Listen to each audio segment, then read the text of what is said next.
भाइयों और बहनों, आज दुनिया जब सस्टेनेबल डेवलपमेंट की बात कर रही है तो महर्षि जी का दिखाया मार्ग भारत के प्राचीन जीवन दर्शन को विश्व के सामने रखता है, समाधान का रास्ता प्रस्तुत करता है। पर्यावरण के क्षेत्र में भारत आज विश्व के लिए एक पथ प्रदर्शक की भूमिका निभा रहा है।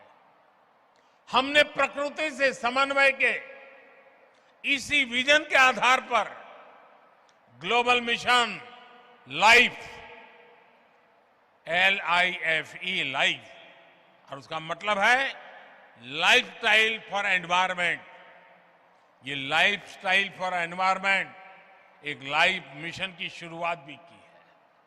हमारे लिए गर्व की बात है कि इस महत्वपूर्ण दौर में दुनिया के देशों ने G20 की अध्यक्षता की जिम्मेदारी भी भारत को सौंपी है।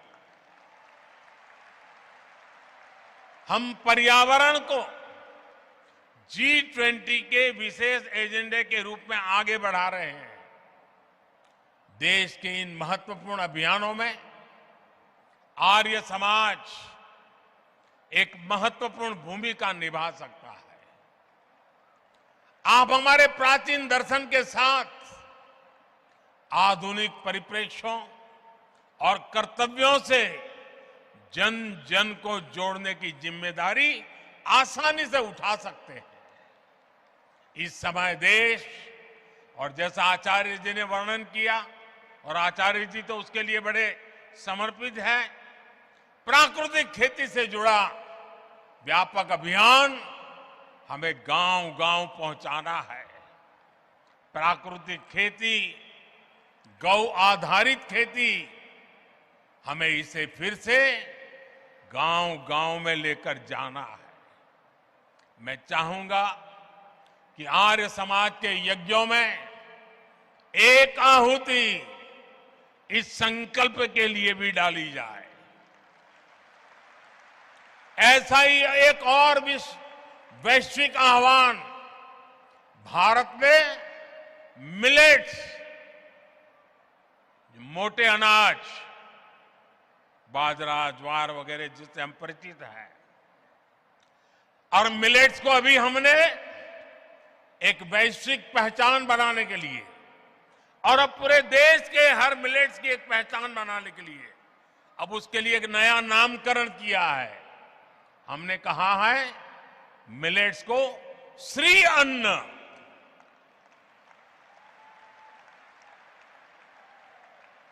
इस वर्ष संयुक्त राष्ट्र इंटरनेशनल मिलेट ईयर मना रहा है और हम तो जानते हैं, हम तो यज्ञ संस्कृति के लोग हैं और हम यज्ञों में